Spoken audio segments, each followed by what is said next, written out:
Alison, thank you so much for such a warm introduction. And thank you so much to everyone joining this meeting tonight. It's proving that each of you want to make your club successful. I have a question for you before I start. How many of you like to eat good food? Maybe put a comment in the chat, maybe say food or yes. I'm gonna wait for a second. I see messages are popping in. Thank you so much. I believe each of us like good food. And in order to eat, we have to prepare it. It's the same thing with Toastmasters. If we want to have a successful club, we have to have few things in place. And what is that? Consistency. Being consistent means just take 1 to 2 things from this training and just start applying it into your club. You know, that one thing over the time will create momentum. I want to share with you 3 things that we provide in our club. The first one is mentorship, and you already heard it from Ron and Darlene.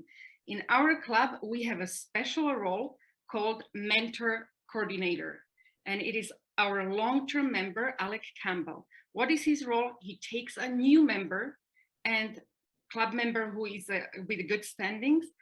Let's say he's in the club for a certain period of time, and he introduces them and he says, okay, sign the document that you are going to speak for a certain period of time, let's say 6 months.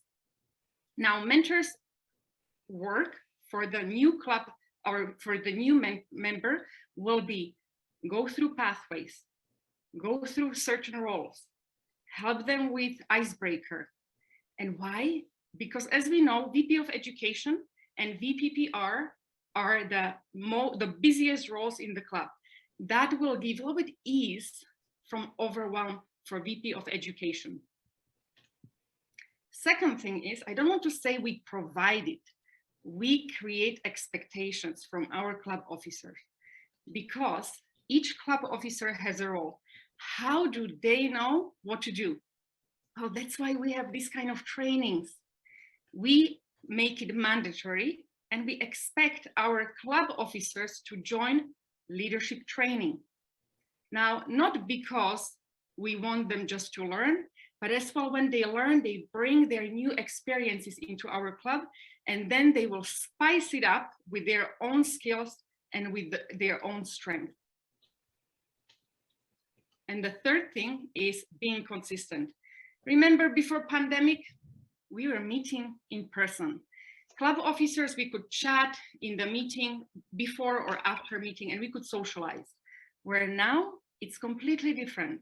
When we turn on the Zoom, we record it, we finish the Zoom, we end it, we are out. So we created monthly club officers meetings every single month, first or second Tuesday of the month, just before our meeting for 45 to 60 minutes.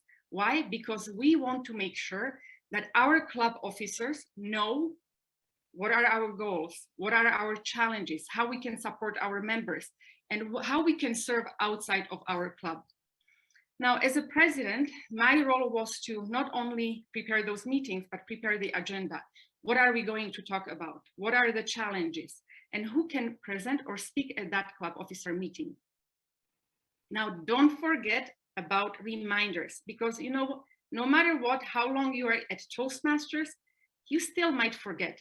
So my role was always to remind our club officers about the meeting. I have to tell you, we had the whole year, nobody missing at our club officers meetings.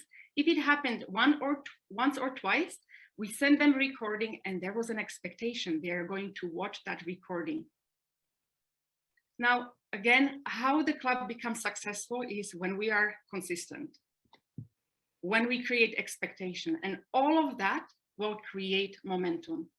Now, if you feel a little bit overwhelmed, just again, take 1 thing or 2, start applying it, create those expectations and watch what's going to happen in your club. With that being said, I want to introduce a gentleman who I had the privilege to watch for last 2 years. And I was watching him growing in the meetings. And this year I'm watching him lead our club. And I have to say, he's the youngest president of Calgary Pacesetters Club, Carson Petts. Please help me welcome Carson.